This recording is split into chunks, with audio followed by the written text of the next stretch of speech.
This is the Latin News Podcast. I'm Richard McCall here in Bogota, Colombia. My very special guest this week is Professor Carmen Martínez Novo.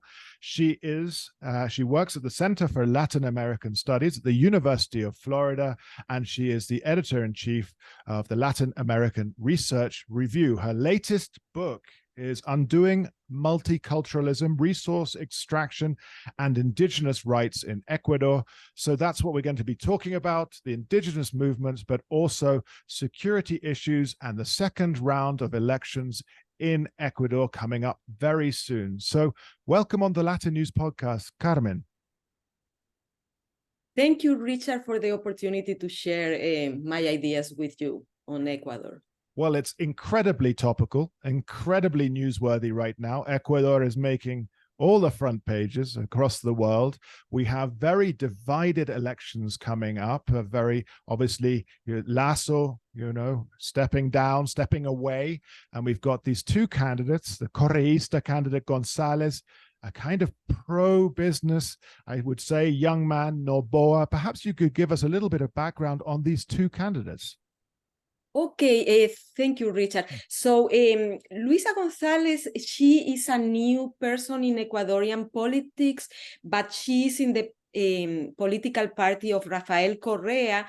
And I understand that during the political campaign for the first round of votation this year, Correa was very much present in the campaign. So it was clear to Ecuadorian electors that that Correa was behind Luisa González. And Correa was the president of Ecuador, as you know, for 10 years, for a decade.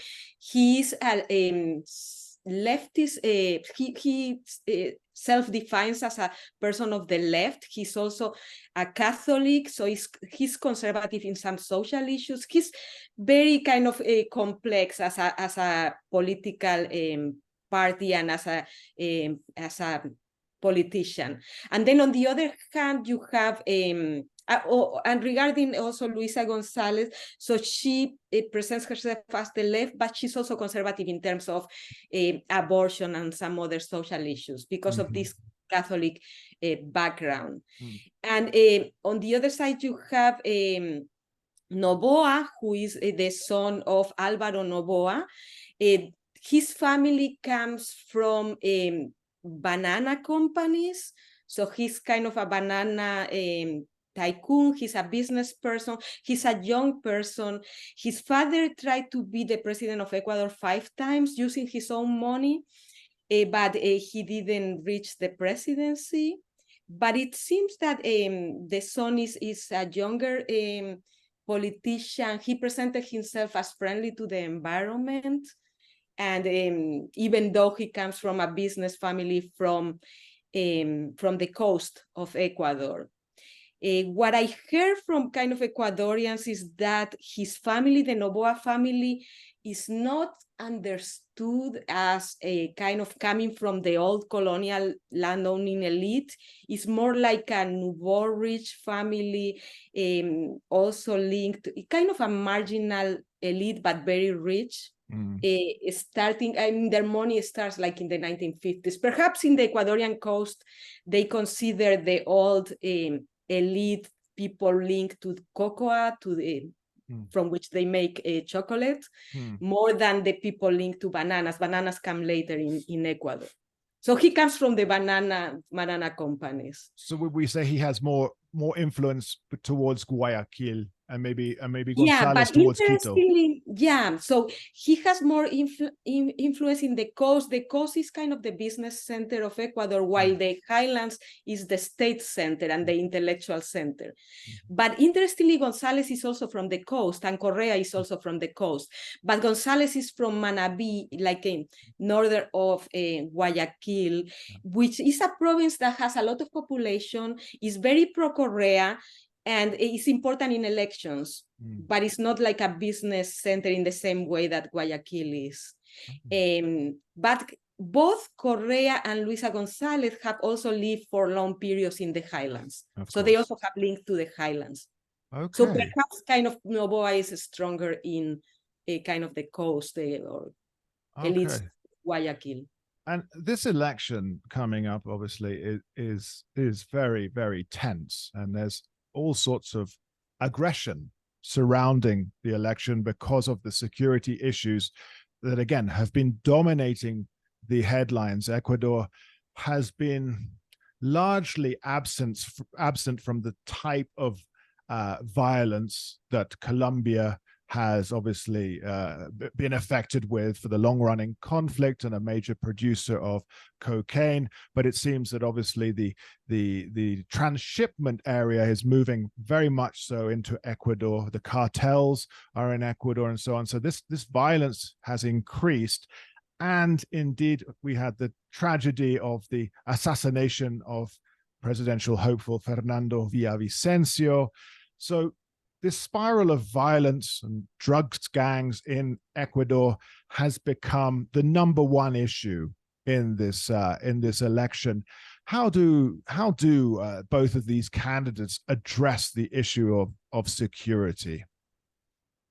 Well, I can talk a little bit about the background of violence. What I understand after reading different kind of analysis of why violence started in Ecuador to be an issue, even though like being between Peru and Colombia, it has been a peaceful country for many years. For instance, I have seen like several presidents being ousted from Ecuador without any people dead. Like let's say a president would be ousted and then 1-2 people die in the uprisings, but it's only like because they fell from a car or because they had a heart attack. So there was no violence, even though there were like a lot of very strong street protests. So that's very interesting about Ecuador. Why did it become a violent country? So analysts point to several reasons for it becoming more violent.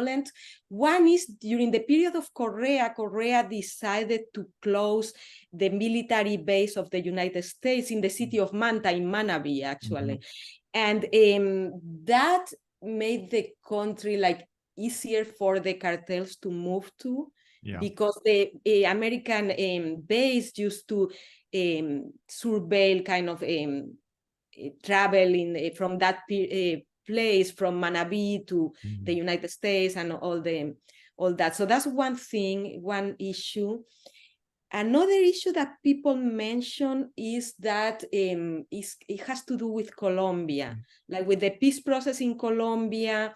The FARC always look at Ecuador as a place to rest, and they didn't want to have any violence in Ecuador because they didn't want the Ecuadorian government to join forces with the Colombian government against them.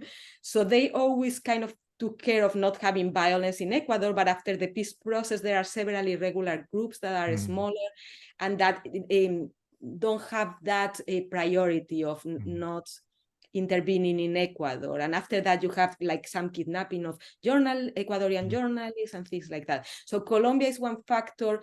The close of the US military base in Manta is another factor. Some analysts say that dollarization is another factor because it allowed the cartels to launder money in Ecuador, because Ecuador had the US dollar as a currency. So that's another factor. I think the Correa government was not very effective with security. At some point, they had an open immigration policy. So a lot of people moved to Ecuador, even if like planning to move afterwards to the United States. So that's another issue.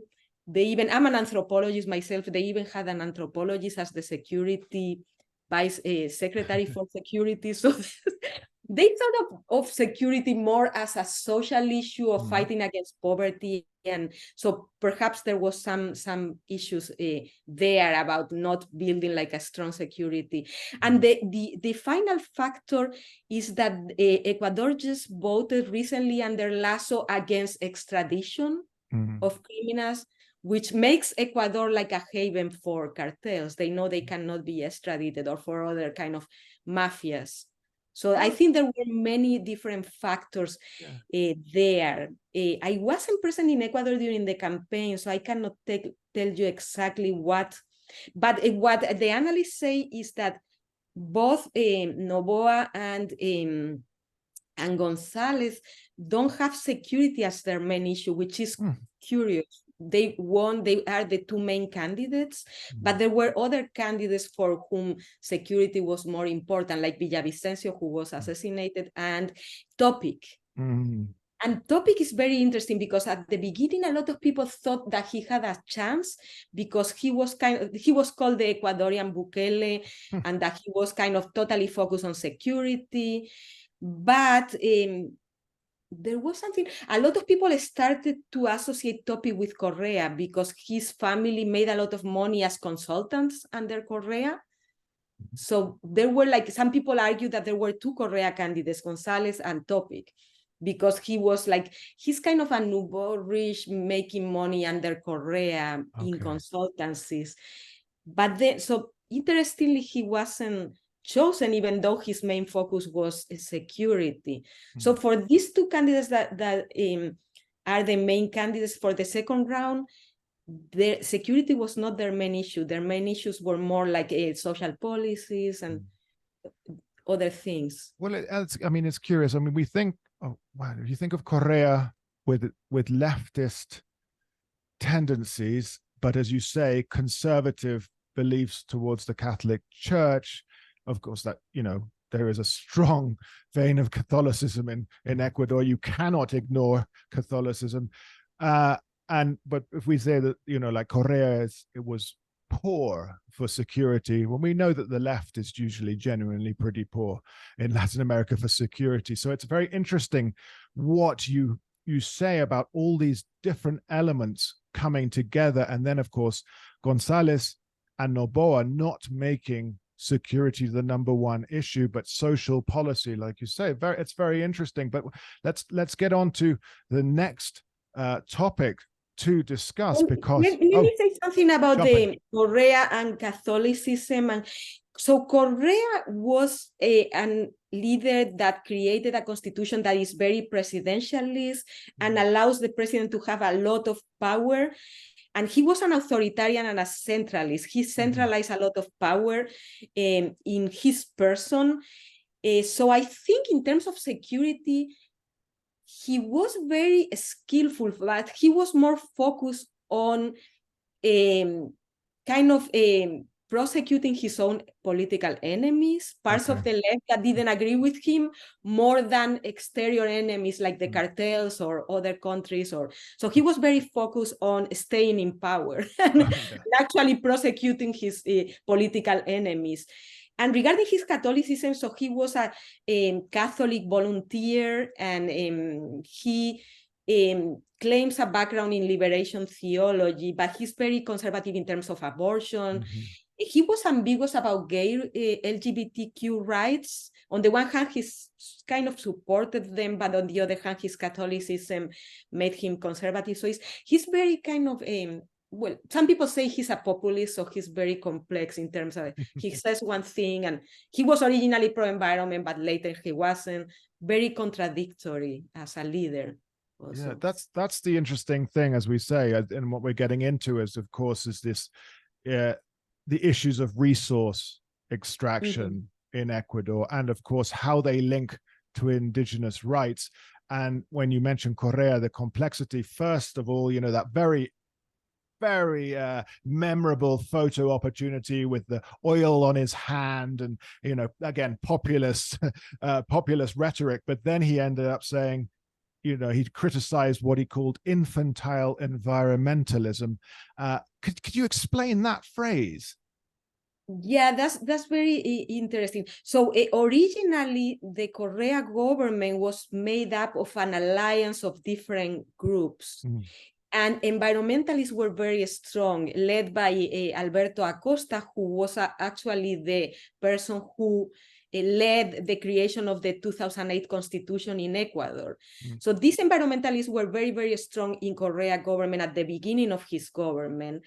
And they wrote a constitution that is still operating, in which they have, for instance, is the first constitution in the world to have the rights of nature. And the rights of nature, not in terms of people enjoying nature, but in terms of nature itself, like nature is a subject of rights. And I think they have influence from some academics that are post-humanist, that they see kind of nature as an agent and things like that. So that's very complex. But then at the end, Correa became more pragmatic as a populist later in his government. He marginalized the environmentalists.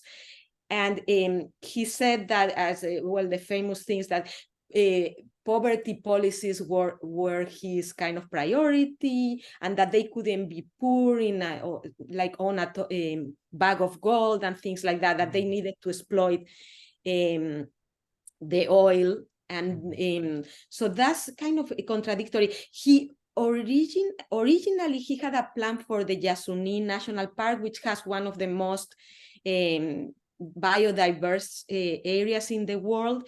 His plan was to leave oil under the earth, which is kind of something that won in the referendum in the last election. But later he was asking for money, and particularly European governments responded very well and gave him money to keep the oil under the ground. But afterwards he decided that he didn't have enough money from the governments of the global north, and he had to exploit the oil. However, in around 2014, as you know, the oil prices went down, and that's when countries like Venezuela and Ecuador go very strongly for mining. They shift from oil to mining. So there are some conflicts regarding oil areas, but also mining areas. And that's similar to Venezuelan policy. And he tried to present himself still as an environmentalist, but more like a pragmatic environmentalist, like you could exploit oil and mining with being kind to the environment, but that really didn't work out that way. And the environmentalists were kind of pushed to the side. So that created like a conflict also with the indigenous movement. So we're saying that, mining increased under Correa, so he played off one hand against the other. Oil prices were down, so he could say that also the Yasuni National Park will be left alone, because of course it doesn't make economic sense to exploit that right now, but mining increases. So if we now bring it forward. Well, I would say that he kept exploiting oil. And actually the Yasuni is very interesting. There is a very good analyst, Milagros Aguirre, who is an Ecuadorian journalist, but she claims that the Yasuni started to be exploited. Even when they were asking European governments for money, they were already building roads and exploiting the Yasuni Park. So exploitation is there. It's not. And she says that kind of this last referendum is actually like really not that important, because the oil in the Yasuni is already being exploited. And the referendum is not talking about the whole Yasuni Park, but only about a particular oil block. And there are like 7 oil blocks in the Yasuni. So there is a lot of, it's kind of populist in a way too. So that's being exploited, but he also shifted to mining because of the, particularly copper mining. Copper became very expensive in the 2000s because of Chinese demand. China was modernizing itself, and also it's like a very important component for electronics and kind of the electric grid and many other things. So copper became very, very prominent in Ecuador. I find that very interesting. You say, as you say, there's seven or so blocks of petroleum exploration in Yasuni, but you have a referendum, in the first round of the elections, where the majority of the electorate vote to, outlaw oil extraction from the Yasuni, but it's already happening.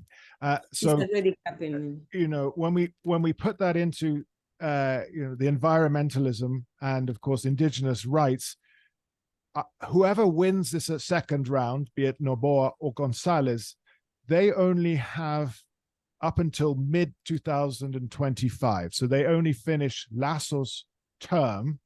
They're not going to have any time at all to really affect anything. And I would say that the indigenous movements are already probably, CONAI, the indigenous movement, are already mobilizing to make their lives a little bit more difficult, I would say.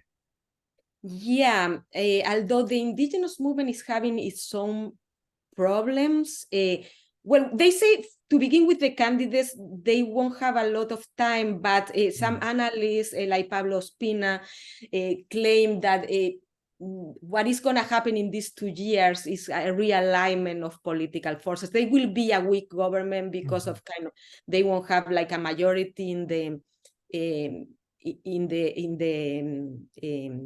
assembly, but still they will be able to perhaps do some clientelism, realign the political forces, and prepare for the next elections. Yeah. That's what he argues is going to happen.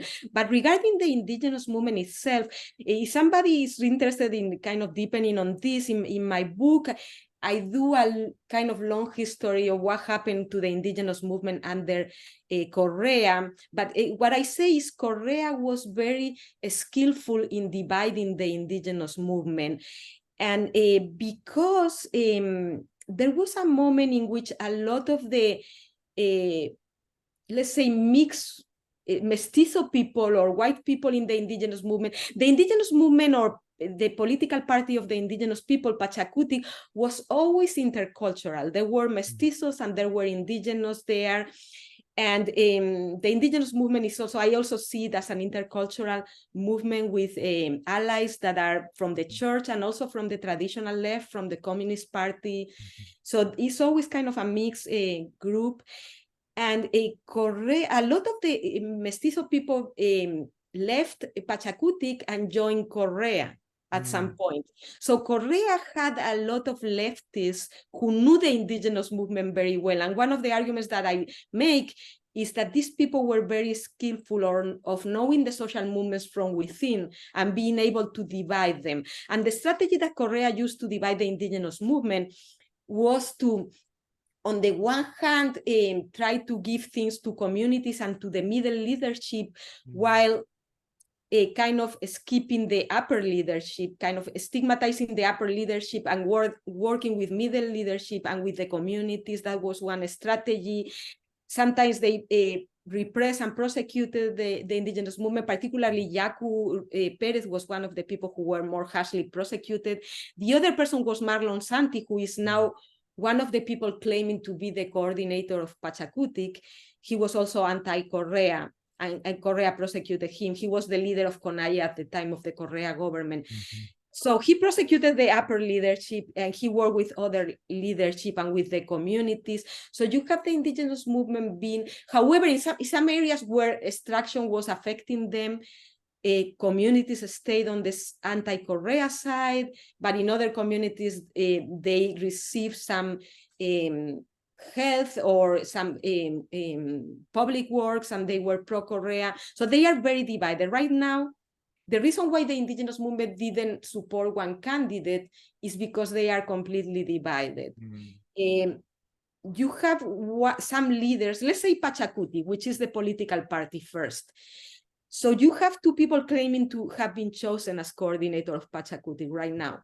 One is Guillermo Churuchumbi, who used to be the mayor of a city in the highlands. It's a city where they produce a lot of flowers and people work in the flower industry.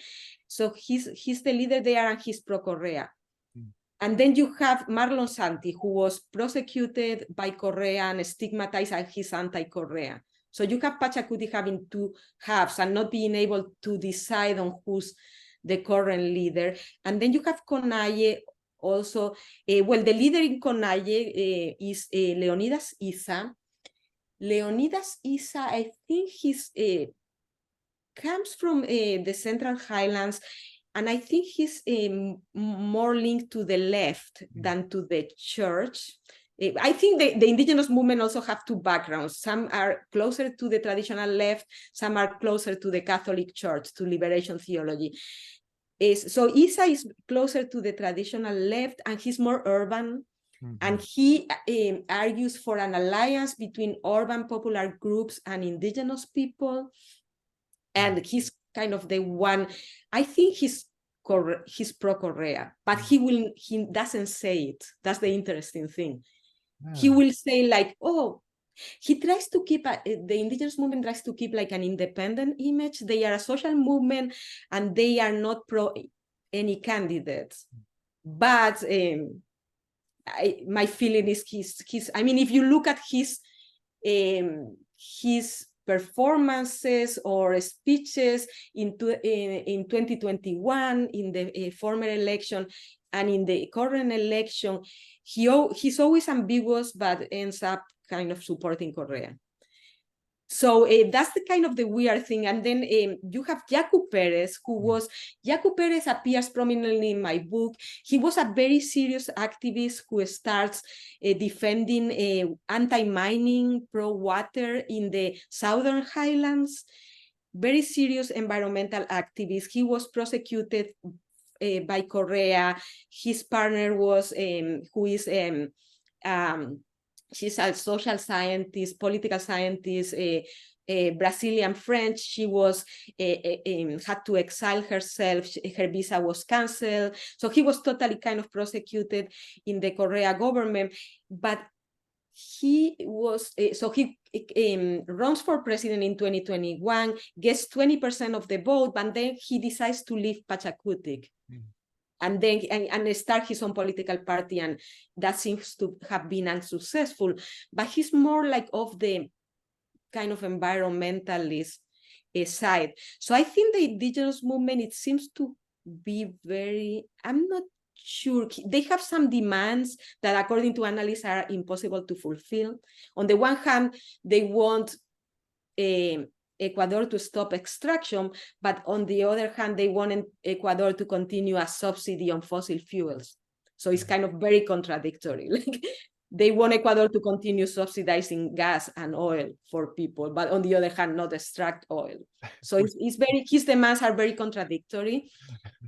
But on the other hand, I'm not sure. Like I think if Leonidas Issa himself will be subtly supporting González. That's my feeling. This is your feeling, and I would say the same. But why I think Noboa is a strong candidate, I think they will be very equal in the results, very close. But the interesting thing is, okay, so Correa has a very strong followership of about 30%. They won 30% of the votes in the 2021 election. González has 30%, 33, like around 30% of the voting. These are very faithful people following Correa, and some of them might be indigenous, might be on the ISA side of the indigenous movement. And then you have what Noboa is going to do, perhaps, if things work as I'm thinking, he's going to gather the anti-Correa votes, like Lasso did. Lasso was a very weak president, but Lasso was able to very closely win the election because of being able to get the anti-Correa vote. I was an observer in the 2021 elections, like a foreign observer for the elections. And both Yacu and Lasso were kind of gathering some of the anti-Correa, people who were prosecuted by Correa and so on. So Noboa, and this is the thing, like there is like a group that in Ecuador that is center-left, but is anti-Correa.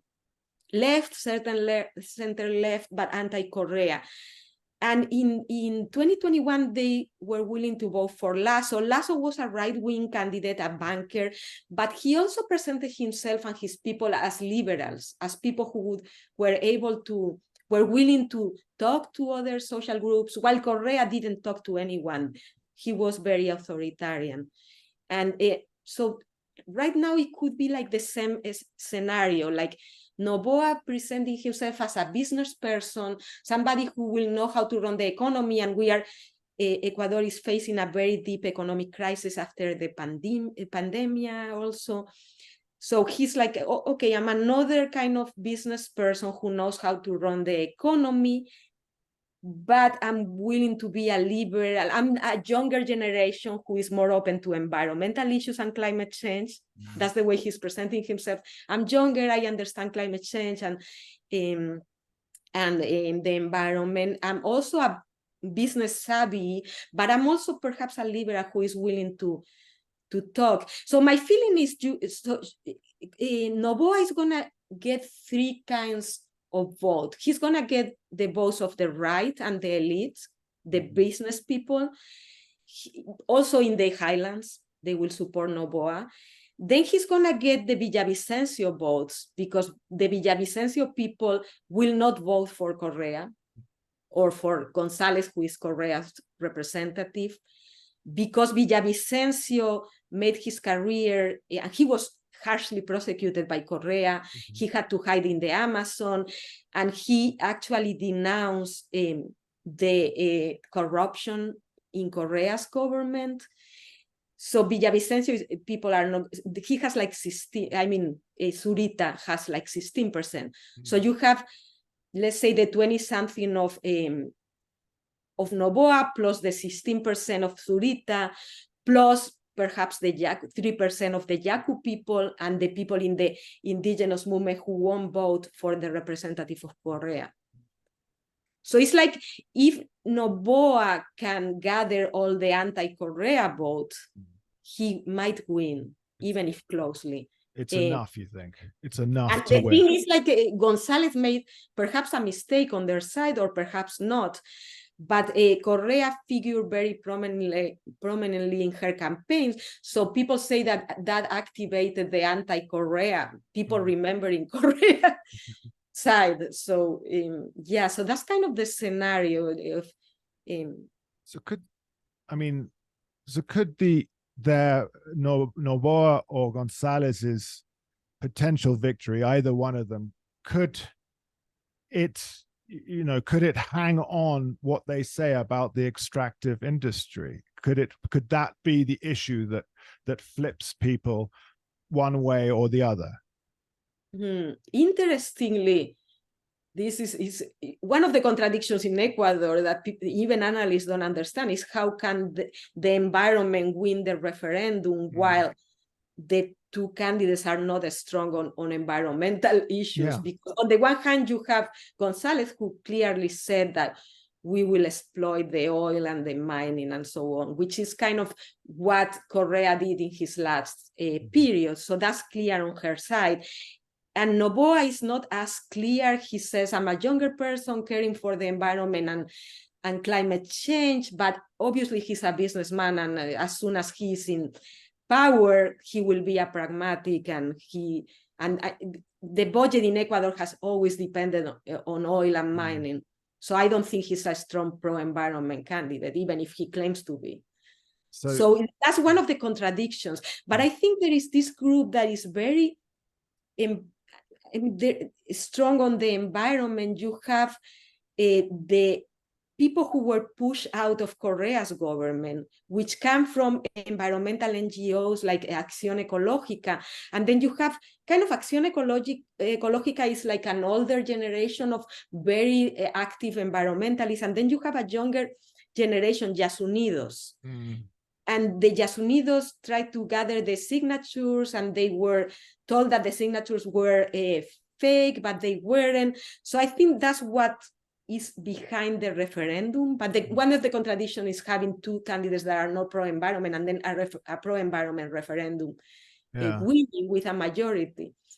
I think there is these social groups, urban, middle class. I think Yasunidos and Acción Ecológica, they are related, like they are related as families, like they belong to like the Yasunidos are the children of the older environmentalists, basically. But I just find it totally, I mean, you detailed the complexities, you detailed the contradictions in this, and then having two candidates who are likely to not be strong environmentalists, as you say, Correa, well, the Correaist, González will exploit the oil. Noboa, young businessman, he knows that the money comes from oil. So I'm just thinking again about the CONAI, the indigenous parties. They have played a role in bringing down 3 presidents in 8 years, and between 1997 and 2005, and the protests against Guillermo Lasso and Lenin Moreno were incredibly strong. So I have to ask, as we wind this down, what do you see as, you know, an anthropologist, knowing so much about the indigenous rights in Ecuador and so on, and the indigenous movements? How likely do you see future unrests and protests from this side, from the indigenous side, because it's very powerful? Yeah, that's very interesting. Yeah, and it's not only, sometimes they call things indigenous uprisings, but it's a mixture of people because, and one of the strengths of Leonidas Iza as a leader of CONAIE is that he's about alliances between indigenous and the urban poor. So there will be urban uprisings where not only indigenous might participate, but also poor people. People are doing, I mean, they are suffering a lot in Ecuador because there are no jobs. There is the effects of the pandemic, and also according to analysts, people are starting to migrate massively out of Ecuador again because of the economic situation. So probably people will have reasons to protest, particularly. I don't know exactly how González would operate, but if González operates like Correa, they will be stronger in repressing the indigenous movements. Because Correa, he also had uprisings against his government, but he was more repressive, while Lasso and Moreno were weaker. And that's why the uprisings also were able to emerge. So they, in the Correa side, they were very smart in repressing the uprisings. But there is another element there, which is the drug trafficking and the cartels. And one thing that is very sad, but I observed, I was recently presenting my book in different regions of Ecuador, including indigenous regions. And there are regions in Ecuador where people don't have, like indigenous people or poor people, they don't have a lot of hopes in terms of their economic future. There are no jobs. Their only possibilities are perhaps migrating to the city and working in construction, or there is a lot of unemployment. So people don't have a lot of expectations, but then the cartels come in, like, and that's what I'm very scared of as a student of indigenous political economies also. If these poor people in different regions of Ecuador don't have any options, and suddenly the cartels come in and they say, can you transport this? Can you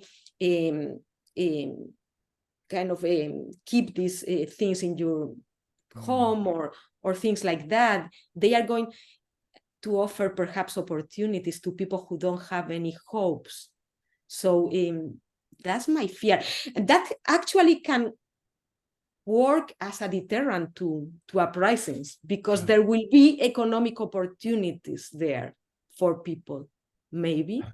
I'm thinking that I used to work on Mexico before I work on Ecuador, and it has been interesting for me because I have also been visiting Mexico in as the problem with the narcos became worse and worse. But one thing that happened in Mexico is that at the beginning, the narcos are the cartels and are specific people, but at some point, and you work on Colombia, so you know a lot about this, but at some point they penetrate the whole society, the elites, but also the poor and every social class. So my fear with Ecuador is that the narcos will start to offer opportunities and penetrate society, different groups, and that can worsen the violence. But on the other hand, that perhaps can open doors for people who don't have any hopes. It would be a different set of violences that come in through that. But that